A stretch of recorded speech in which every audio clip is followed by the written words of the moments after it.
Assalamualaikum warahmatullahi wabarakatuh. Alhamdulillah, hari ini 10 Rabiul Tsani, Rabiul Akhir, 1445 Hijrah, 25 Oktober 2003. Berjumpa kita di halaman Masjid Abu Bakar. Alhamdulillah. Persis di samping Masjid Nabawi. Di Masjid Nabawi, Masjid Qamamah, Mama. yang semua punya makna sejarah. Yang Alhamdulillah. Abu Bakar terbayang masa lalu. Rasul meninggal, Muhajirin punya calon, Ansar punya calon. Umar resah, takut dia begaduh, takut bertengkar mereka. Akhirnya keluar bersama Abu Bakar. Ini gimana hari ini, Bang? Perbandingannya hari ini. Ini saya kira sangat sesuai ini untuk kita bincang ini, karena ini menunjukkan betapa urgensinya kepemimpinan itu. Tidak bisa ditunda-tunda, karena satu hari tanpa kepemimpinan itu bisa chaos. Sehingga dengan demikian jasad Rasulullah itu tertunda pemakamannya. Jadi maha penting kepemimpinan dalam Islam. Cukup penting. Karena itu makanya dalam Islam dikatakan bahkan kalau ada orang berangkat 3 orang harus ada diangkat 1. Masya Allah. Sangat begitulah penting. urgennya. Urgen sekali. Rasul makhluk Allah yang paling mulia di muka bumi tertunda gara-gara kepemimpinan luar biasa untuk kepentingan kepemimpinan ke depan, kemaslahatan ummah.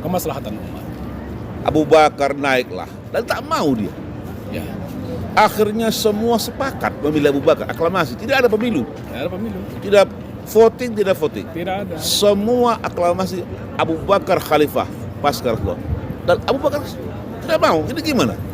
Sebenarnya kan ketika itu masing-masing kelompok kan mempunyai calon. Ya. Orang Ansor itu mempunyai calon untuk diangkat menjadi pemimpin. Muhajirin juga memiliki calon untuk diangkat menjadi pemimpin. Dan ketika itu memang Abu Bakar bahkan menginginkan agar Umar diangkat menjadi pemimpin. Tidak mau dia. Tapi Umar tidak mau karena dia menganggap bahwa Abu Bakar ini memang sudah dipersiapkan oleh Rasul sebagai pemimpin, senioritas, karakter yang luar biasa. Ini menunjukkan luar biasa sesuatu yang baik. Bukan sekali. Abu Bakar kampanye pilihlah aku. Tidak ada. Aku yang pantas jadi presiden. Tidak ada. Bahkan dia kata Umar bin Khattab.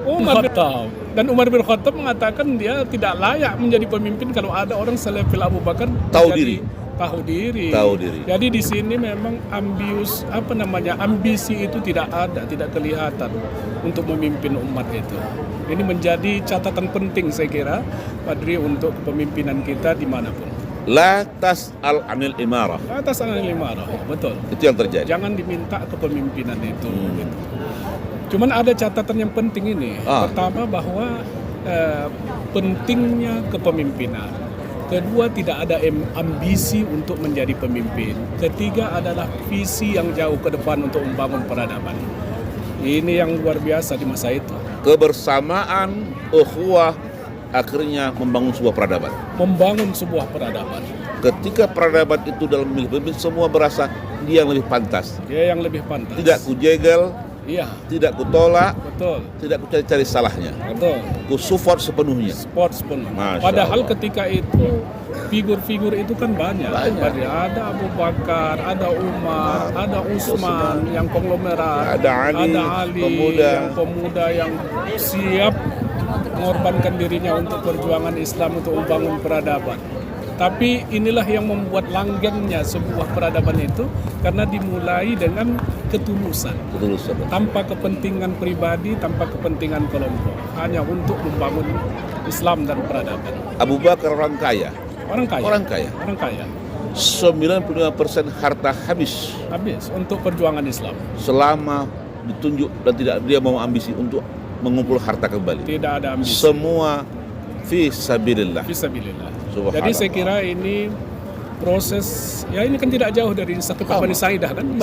Sebelah itu di samping ini menunjukkan bahwa memang kepemimpinan ini harus menjadi catatan serius. Tapi ada karakter yang harus kita perhatikan pada diri Abu Bakar. Pertama, memang senior. Keagamaannya luar biasa. Kemudian kedermawanannya itu tidak dipertanyakan. Kemudian integritasnya juga tidak dipertanyakan. Juga sudah ditunjuk oleh Rasul menjadi pemimpin dalam sholat. Iya.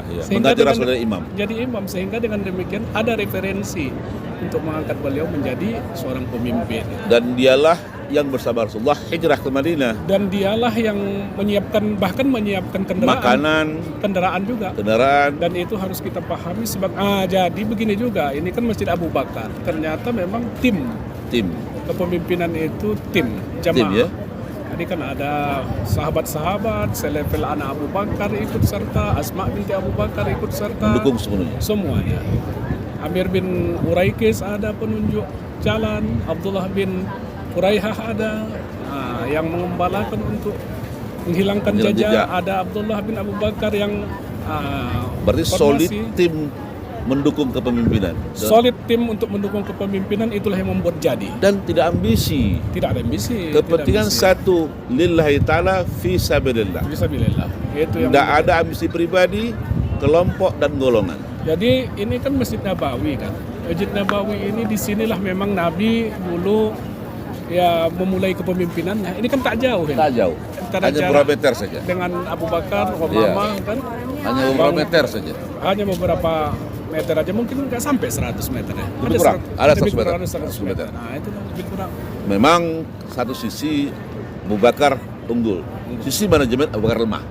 Ditopang oleh persiapan Umar bin Khattab pada masa itu. Iya. Tapi ya begitu, inilah kelebihannya kalau pemimpin itu diangkat secara aklamasi. Artinya dia disupport oleh semua pihak.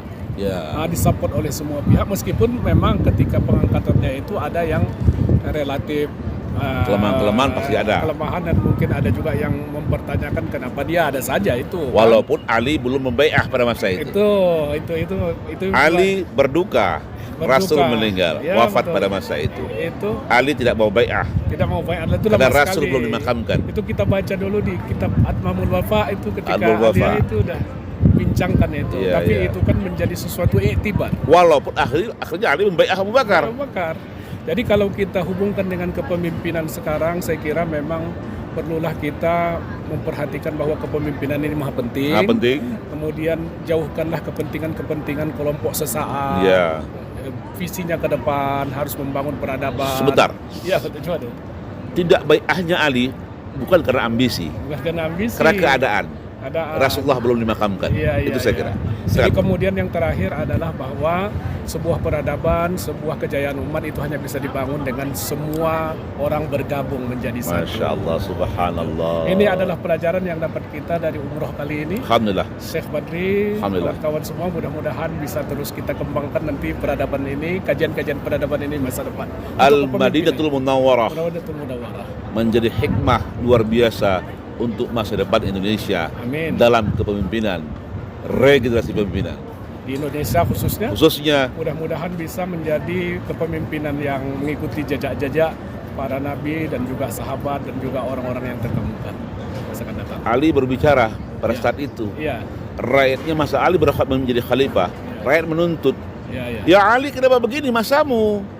Betul. Masaku ini kamu rakyatnya. Abu Bakar khalifah, aku rakyatnya. Berbeda yang dihadapi. Fakta. Hikmah dalam semua kepemimpinan yang ada. Semata-mata Allah atur dalam gilirannya, insyaallah. Rakyatnya begini, pimpinnya begini. Sah? Kan begitu. Indah sekali memang kepemimpinan ini kalau kita kaji, apalagi mengkajinya di Masjid Nabawi. Subhanallah. Amin, mudah-mudahan Bapak Ibu, inilah kajian kita selama umroh ini. Mudah-mudahan bermanfaat untuk kita semua. Amin ya rabbal alamin. Semoga bil hikmah kita semua. Amin. Dan Allah ridha pada kali ini dan bermanfaat bagi semua umat di negara Indonesia. Amin ya rabbal. Sampai jumpa lagi Bang pada umroh yang ke depan. Amin. Kita di Makkah buat konten lagi. Amin insyaallah. Assalamualaikum warahmatullahi wabarakatuh.